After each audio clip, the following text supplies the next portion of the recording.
Okay, let's unpack this. We are stepping into a profound and, well, often terrifying exploration of what happens when the lights go out. And not metaphorically. No, not at all. We mean literally as consciousness separates from the physical body. Our journey today really begins with this incredibly dramatic moment of transition. Right. The feeling of life draining away, this phrase he uses, the tearing of 100 tiny threads. And then the sudden, just chilling sight of his own body lying there, connected by a glistening silver cord. It's a narrative that's described with this unnerving, almost clinical precision. It goes far beyond what you might hear in typical near-death experiences. It does. We're performing a deep dive into an extraordinary manuscript. It's the account of one man's journey through, the stages of transition and survival. And it's a text that really became a cult classic, but decades after it first appeared. Our sources track these meticulous, often terrifying observations of a man named Chris Nielsen as he navigates the immediate aftermath of his death. And this text, it puts forward a revolutionary idea, or maybe a very ancient one, that the afterlife is not some place of external judgment, but a malleable reality created entirely by the power of your own mind. And the origin story is crucial here. You really have to understand the gravity of how this text came to be. That's pretty wild. It is.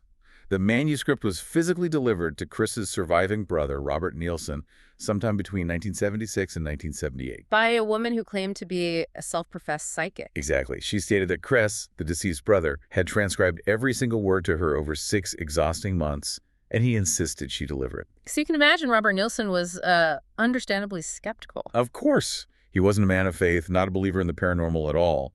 He found the whole idea difficult, if not, impossible to just accept at face value. He must have thought it was a hoax. A very elaborate one. But the text included something that completely broke his skepticism. The details. The details. She delivered, and I'm quoting here, facts about my brother and his family which this woman could not possibly have known. They were so intimate, so specific to Chris's life, that Robert was left with this inescapable intellectual challenge. And that challenge, the way Robert Nielsen put it, is what informs our entire deep dive today. He wrote that if this story is true, then all of us had better examine our lives carefully. And that is our mission. Yes. So we are going to unpack the stages of survival, from the initial trauma of being earthbound to the mind's critical role in creating the heaven known as Summerland. And then a soul-shattering descent into the lower realms for what is, really, the ultimate act of love. So let's start at the beginning. The point of no return, the moment of death. It's caused by an accident, and the sources are incredibly focused on Chris's sensory experience. It's visceral. It starts with the pain, which he remembers as dreadful, but it's the sound of his own breathing that really horrifies him. What does he say? He calls it an awful sound, slow and shallow with sporadic liquid sighs. That sets such a grim stage. He's not unconscious. He's acutely aware that his body is failing. Right, but here's the twist. As the pain starts to fade, fear kicks in, and he actually fights to bring the pain back. He clings to it. He intentionally clings to the agony because to him, it meant he was still tethered to life. Pain was existence. That's a remarkable reversal of instinct. But the process continues anyway. It does. He describes the sensation of life draining away, that tearing of 100 tiny threads, as feeling left his toes, then his feet, then his legs. So it's not a peaceful slipping away, it's an active severance. A very active one. And then the cold gathers. He recalls this strange, icy cold centering around his heart. And he says his heart thumped slowly, like a funeral procession drum. A systemic shutdown. Yes. And then the cold moves again, centering in his head. His whole being is drawn inward, compressed, like being squeezed into a tiny, tiny point. Which leads to the final mechanical shift. He feels himself moving out through an opening in his head, he says, like a bubble bobbing up and down. And this is accompanied by a buzzing and ringing noise. Something rushing very fast, like a stream through a narrow gorge.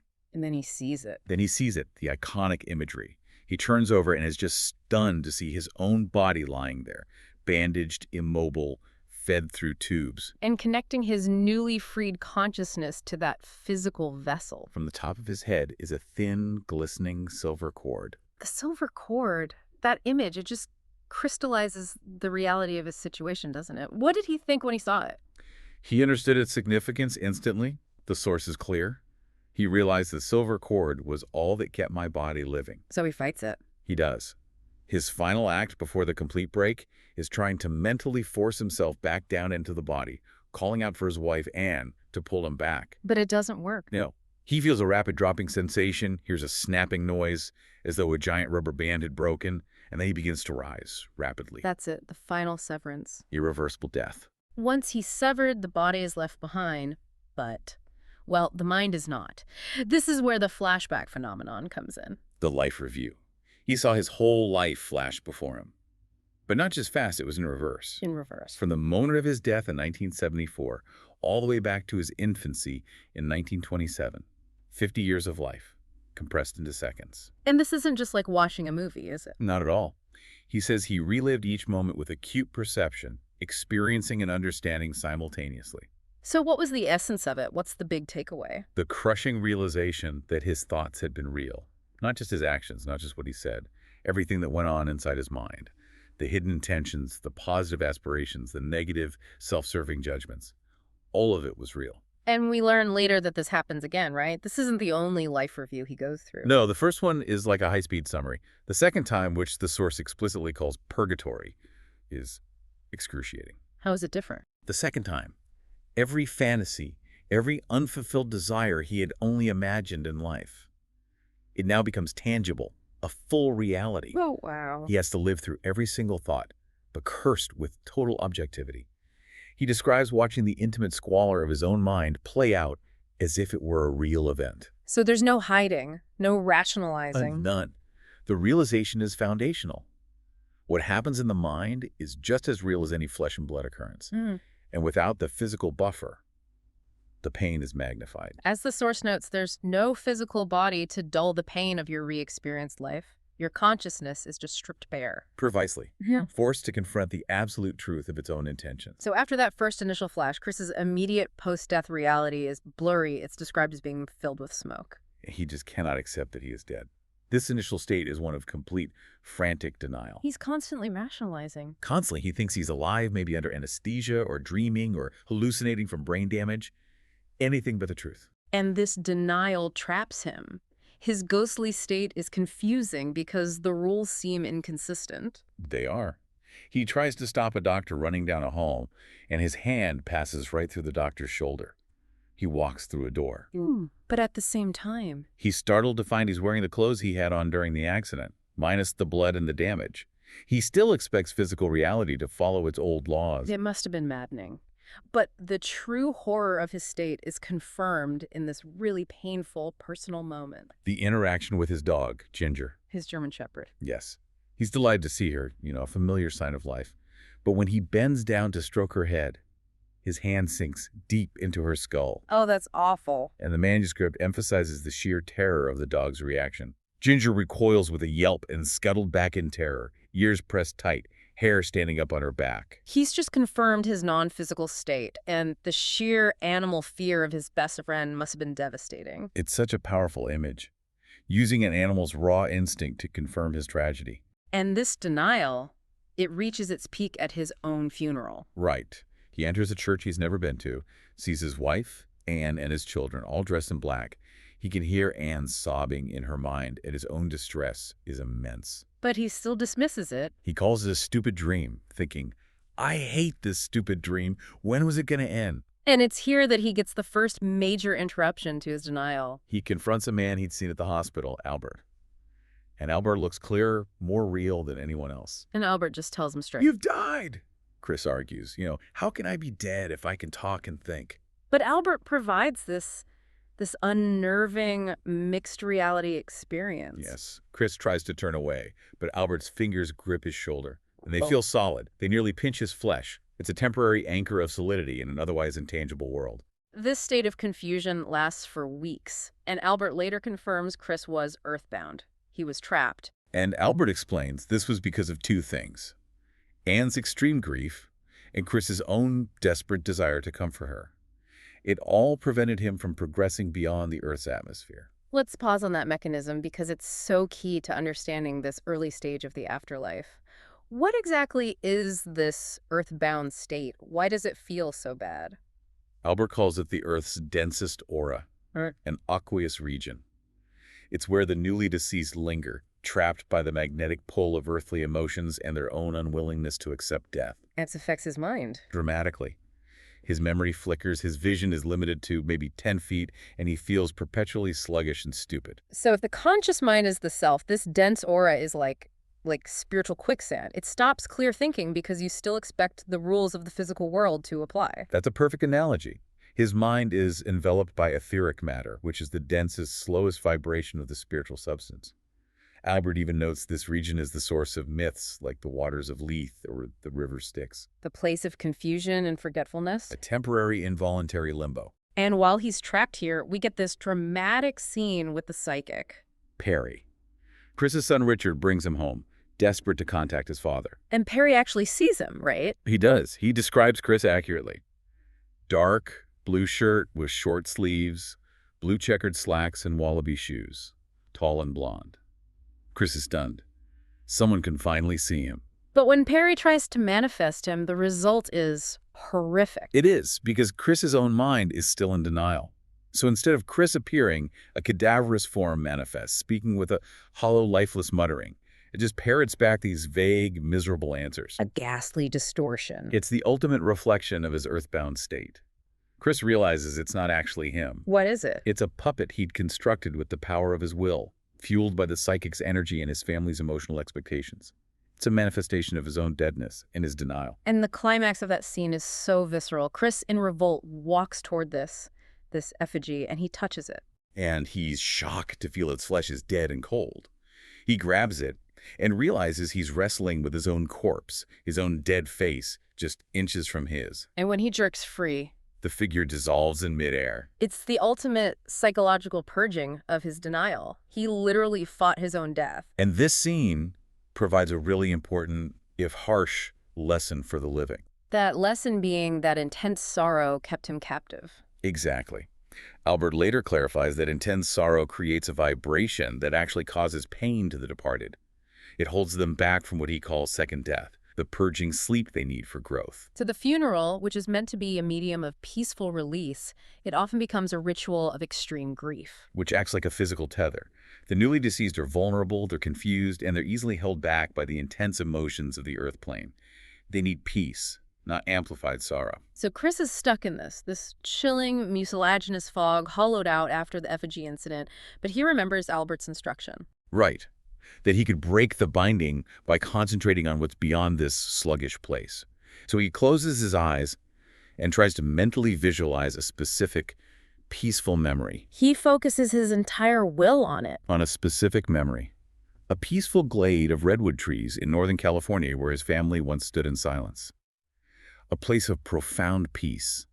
He doesn't just remember it, he wills himself there. And the transition is instantaneous. Completely. The fog is gone, replaced by solid ground. He's standing in a forest glade, pressing his palms against a solid tree trunk. He's dressed the same, but the environment's quality is just different. This is Summerland. The first step into a conscious reality. And the first definitive confirmation that this place operates on different laws is intensely personal. His beloved dog, Katie, who had died in life, runs to him. She looks trim and in her prime. The joy of that reunion is overwhelming. And that's the moment he accepts this place as magic. It is. And he starts checking himself, obsessively, trying to test the reality of his new body. He feels his own warm breath. And incredibly, he presses his fingers to his chest and finds a heartbeat. A heartbeat. He even examines his palms and notes that his lifeline is as long as ever. Why? Why would a spiritual body, a construct of consciousness, retain something like a heartbeat? That's the ultimate proof of the mind's power here. Albert, Chris's cousin who greets him, explains that the heartbeat is there because Chris expects it to be. For 50 years, a heartbeat signified life. So his spirit body instantly reconstructed that sensory input to ease his transition. The body is just a mirror of the mind's expectations. He meets his cousin, Albert, who he calls Buddy, and he looks far more vigorous and at his optimum age of 25. And Albert explains the central law. What you think does become your world. Death is a refocusing of consciousness from physical reality to mental. It's just tuning in to higher fields of vibration. This is the core teaching, isn't it? It's everything. Death doesn't change you. It doesn't make you wiser or happier or better. Albert uses this powerful overcoat analogy. Removing the physical body is like taking off an overcoat. Exactly. The person underneath is exactly the same. They're just functioning on a different plane of existence. And the environment perfectly illustrates this. Albert's house. It's timber and stone, magnificently designed, but with no visible plumbing, no wiring, no gutters. And the house is transient. It will stay fresh and new until Albert loses interest in it. If he did, the source says it would vanish back into the matrix. The source material. Yes, the undifferentiated spiritual substance from which all things are created. So the matrix is basically the recycling center of spiritual reality. Nothing is ever lost, just disassembled and reformed based on will. Precisely. It's a sustainable, self-regulating environment, but it's governed entirely by psychic energy, not by external physics. And the sensory experience is one of perfection. Constant, non-fatiguing perfection. The flowers are brilliant, their colors richer than on Earth, and they emit soft, harmonious sounds and this tingling, invigorating energy. The water, too. Cool and crystal clear. It emits a soothing flow of energy, and when Chris washes his face, the drops just run off as if he were waterproofed. And the temperature is always ideal. Hence the name Summerland. A world engineered for perfect, restorative sensory input. Okay, this sounds almost too easy. If the body is a mental construct, what's its metabolism like? Does he need to eat? No, it's completely different. It's not necessary to eat or drink. Nourishment comes directly from the atmosphere, from the light, the air, the colors, the plants. How does that work? Albert clarifies it. On Earth, our bodies eliminated everything but the energy sunlight imparted to our food. Here, their spirit bodies just ingest that pure solar energy directly. They feed on vibration. That clarifies it beautifully. Right. But the source also mentions that the spirit bodies retain, well, reproductive organs, only because the soul expects to have them. It speaks again to the power of expectation and habit. Albert notes these organs are a psychological retention. They'll disappear once the person fully understands they don't have a purpose for reproduction anymore. But he does acknowledge that some people. He does. He says there are couples who engage in sexual relations in Summerland because the mind is capable of anything. But the satisfaction quickly fades when they realize that physical contact isn't the primary means of communion here. So if the physical rules are gone, how does transportation work? Can you just think yourself somewhere? Yes, transportation is instantaneous once you master the technique. Chris is taught to visualize his desired location, and he first experiences a feeling of vibration, then abruptly felt myself glide forward. It's mental, not physical. So why would anyone walk or, create a car? Because of that overcoat analogy again, those who arrive believing they need cars or trains or walking will create them and use them. They haven't shed the psychological habit of physical movement. Everything is mental. Chris also learns about auras, which show the state of the spirit body. The colors are meaningful. Very meaningful. Red or brown signifies material sensation, being tied to the earth. A deep, depressing green signals unhappy souls trapped in repetitive cycles. And the positive ones. Lavender indicates high spiritual consciousness and growth. And pale yellow is associated with longing for lost earth life, a common color for the newly arrived. Chris actually thinks his own aura is probably that pale yellow because he misses Anne so much. Which shows a degree of self-awareness that's crucial for progression. Because Summerland is not just a resort, is it? Not at all. It's not eternal Sunday. No. Albert stresses there's more work here than on Earth. But the crucial difference is that the work is undertaken freely for the pure joy of doing it. And a lot of this work is funneled back to Earth. Right. Albert explains that all vital knowledge, revolutionary discoveries, great writing, scientific breakthroughs, it all emanates from Summerland, transmitted mentally to multiple people on Earth at the same time. They're like the R&D department for humanity. Essentially, yes. Yes. And they're constantly working on improving the wireless that connects the realms. Chris visits 2 centers that exemplify this work. The first is the Hall of Literature, which is like the ultimate archival library. He sees histories written without suppression and realizes the history books on Earth are largely fictional, tailored by human biases. And even more exciting, books that haven't even been published on Earth yet are just sitting on the shelves there, waiting to be transmitted to the right minds. And the art gallery provides an even more profound insight. Chris sees what he thinks is a magnificent reproduction of a Rembrandt. And his guide, Leona, corrects him quite sternly. The one on Earth is the reproduction. This is the original. Wow, that shifts the entire hierarchy of reality, doesn't it? It does. The painting in Summerland is the unmitigated vision, the perfect mental image Rembrandt had, unmarred by the limits of his physical brain or hand or decaying materials. It's the Platonic ideal, made manifest. The art is literally alive, glowing. which reinforces the central law. Yeah. The mental is the primary reality. The physical is the reproduction. And if thought is the original reality, then the implications for negative thought are terrifying. Which leads us directly to the concept of the self-imposed purgatory. That is a smooth transition. Because this world of perfection, Summerland, it's only achieved after the soul completes the second death. The period of purging sleep. Alb confirms this is purgatory, where the soul is cleansed by a self-imposed recognition of past deeds and misdeeds. It's where self-pretense is no longer possible. This is that painful second life review Chris goes through. What makes it so harrowing? It's because the overcoat is gone. The physical body allowed for rationalization, for ignoring the consequences of minor unkindnesses or selfish thoughts. Purgatory forces acute perception. So the pain, emotional and psychological, is magnified. Immensely, because there is no physical body to dull the pain. This ties back to his later realization that people are not punished for their deeds, but by them. It's a mechanism of cosmic justice inherent to the system. You are not judged by an external god. You are forced to become your own judge, with total objectivity. So even after achieving Summerland and undergoing this purging, Chris's anxiety about Anne is still strong. He decides to visit the Office of Records. In the city, a center for instruction and study, where records of those yet to come are kept. The city itself is described as clean, silent, and beautiful, built of translucent marble by the combined mental effort of its inhabitants. It shows that collective positive thought can create a stable, beautiful reality. Unlike the solitary, shifting realities of the lower realms. At the Office of Records, the official asks Chris to concentrate on Anne, to recall her kindness and her bravery. And Chris is bracing himself to wait for her.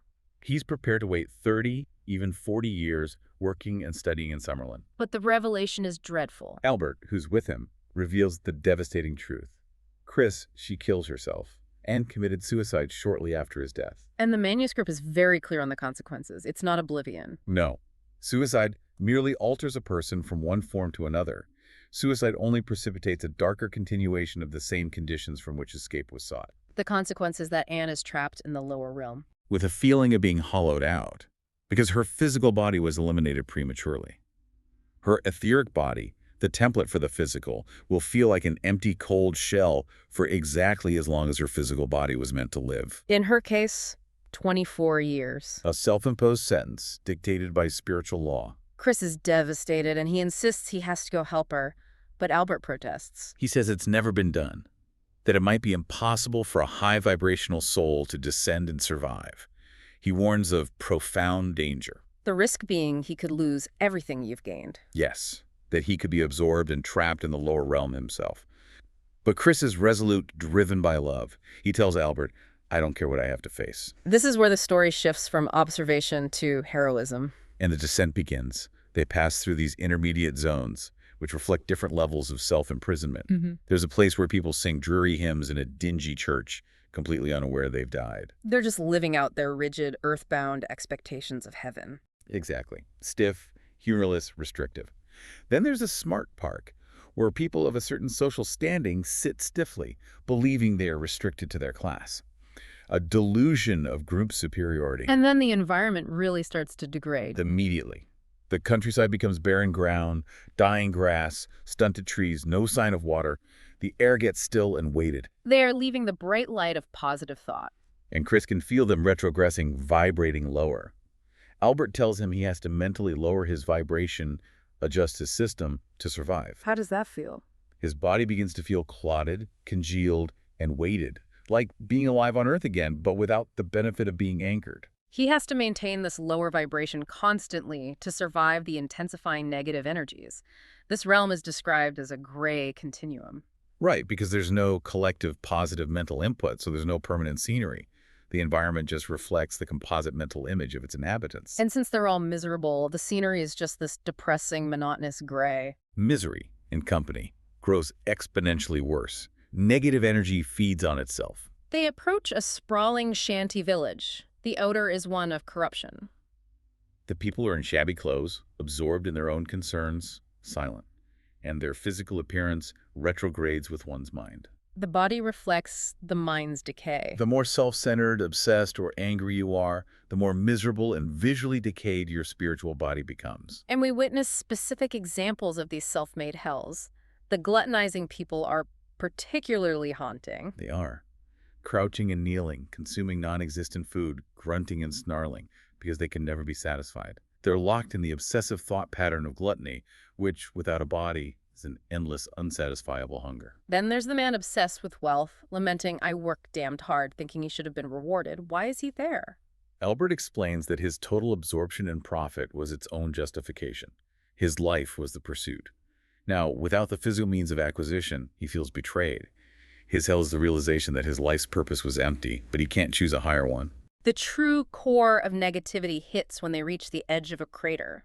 And Albert confesses, "If there's any place I've been to that deserves the name of hell, this is it. The air rushing up from it is toxic and malignant." This is the floor of hell, and Chris insists on descending. He does. The air is thick as mucilage, noisome pestilence. The darkness is unfathomable, and the sounds are just a jangled tumult of derangement screams, howlings, raucous laughter, snarls, curses. Below the vapor, the figures are clothed in filthy rags with glowing eyes and lifeless faces. And they are actively copulating and torturing each other. Their negative thoughts are so potent that they physically manifest as acts of cruelty. And then, the smallest detail, but maybe the most unnerving one. The flies. Yes. Chris realizes the constant buzzing sound is millions of them, covering everything, crawling in and out of mouths, settled in the corners of eyes. The constant presence of corruption. This is the point where the externalized thoughts become physically dangerous. The environment itself turns on Chris. External malicious thoughts, white-faced ghouls, vampires, figures of garbage and excrement, they hit him. He's physically attacked, dragged across sharp rocks by claw-like hands. And plunged into these icy, viscid pools of dark liquid, pulled down from unseen grasp to unseen grasp. He feels his consciousness fade, thinking, "I've failed you." The sheer tenacity required for Chris to even survive that assault, all for love, is the central thrust of the entire manuscript. He wakes up on a barren plain. Albert pulled him out just in time. His presence stabilized Chris enough to continue the search for Anne. And the search leads them to her particular limbo. They find themselves near a house that looks almost identical to their former home, but it's a grim, dilapidated parody. Cracked shingles, faded paint, overflowing trash barrels, a stagnant pool. It's the negative version of their life, possessing only what she expects to see. And Anne is sitting outside, slumped in misery, looking pale, her hair lank. She's holding a tiny, gray, stiffened bird, a symbol of the life and beauty she chose to end. And there's that heart-wrenching detail about their dog, Ginger. Yes. Albert reveals that after Anne's suicide, Ginger had mourned herself to death in a month, and she chose this bleak environment out of unquestioning devotion rather than ascend to Summerland without her owner. The loyalty of the animal just emphasizes the depth of Anne's self-inflicted isolation. Chris tries to speak to her, but immediately hits the barrier of denial.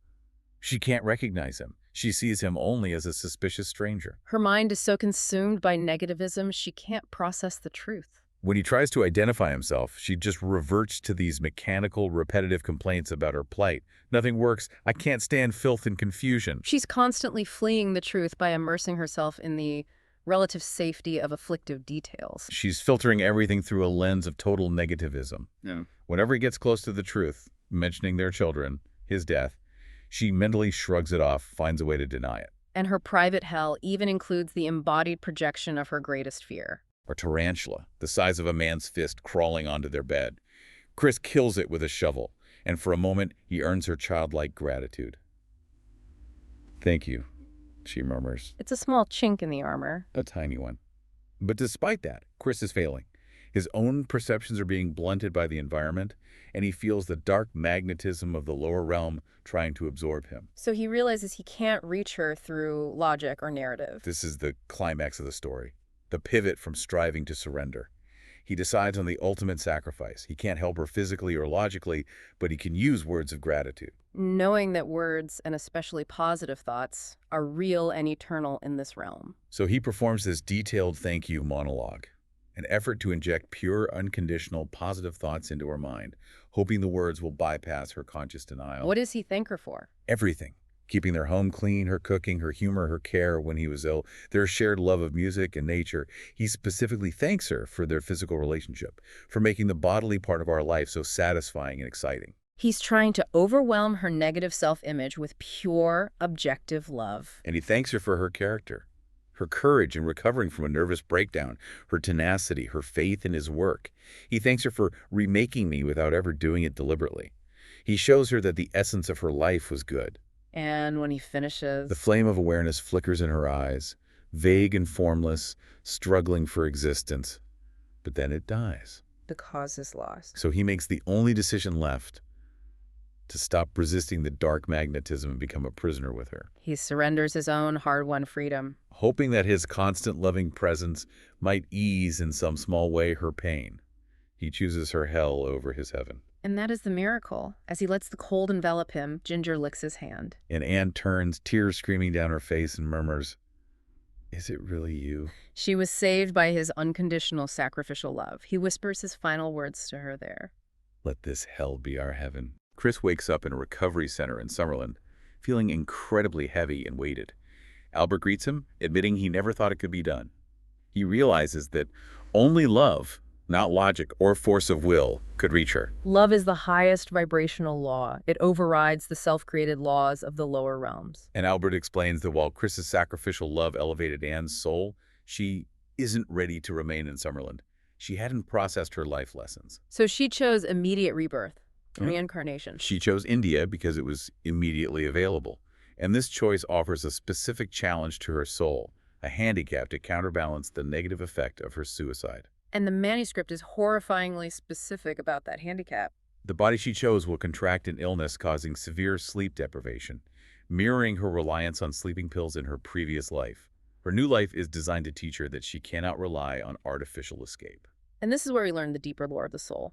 Albert confirms they're soulmates. Possessing the same wavelength, your auras of vibratory unison. This is why Chris can't bear being separated from her.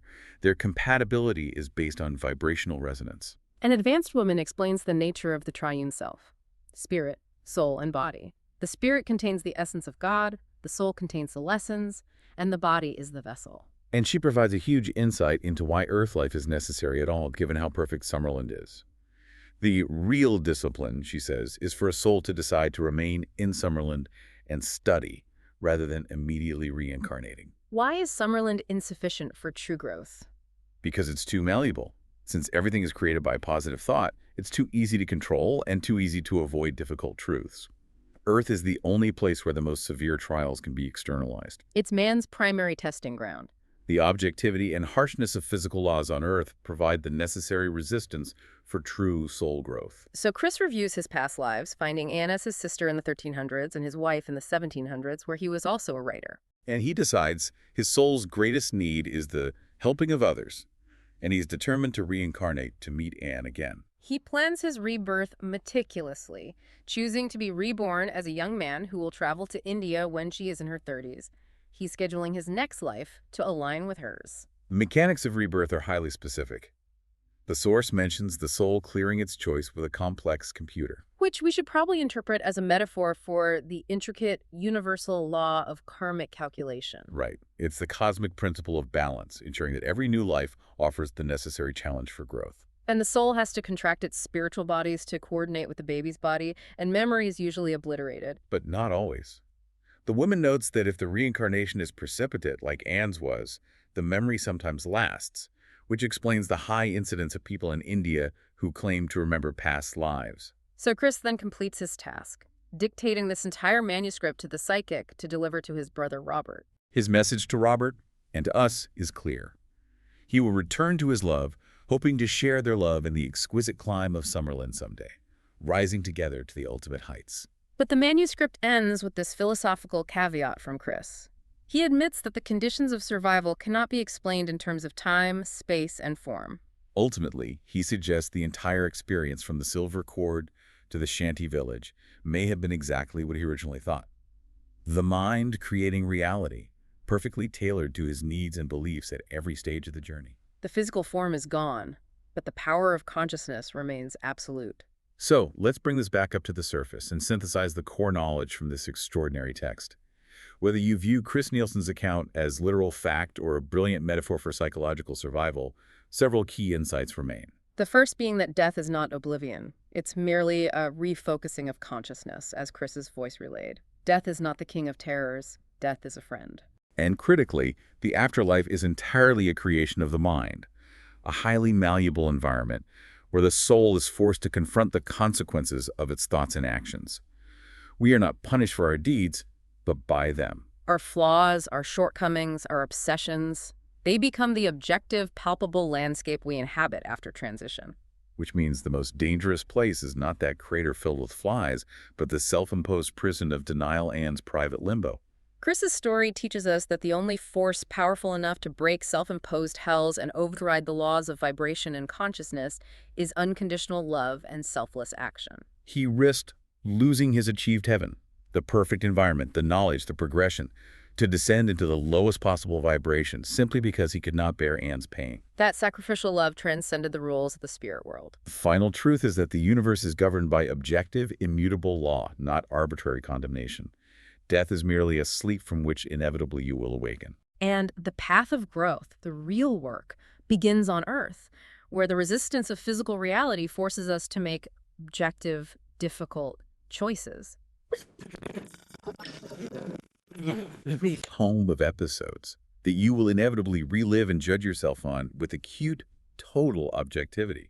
What singular change in your current thoughts or actions might dramatically alter the landscape of your Summerland? What belief system, what flaw, or what obsession are you creating right now that might prevent your ascent or drag you down into a hell of your own making? If the essence of the life review is the realization of the consequences of your thoughts, what is your greatest regret right now? Or the deepest unexamined flaw, the one you rationalize away daily, that you know deep down you might have to face in your own acute, objective life review? The one piece of internal, intimate squalor you need to clean up today. That is the ultimate challenge Robert Nielsen issued when he published this manuscript, and a question that definitely deserves a deep dive of its own.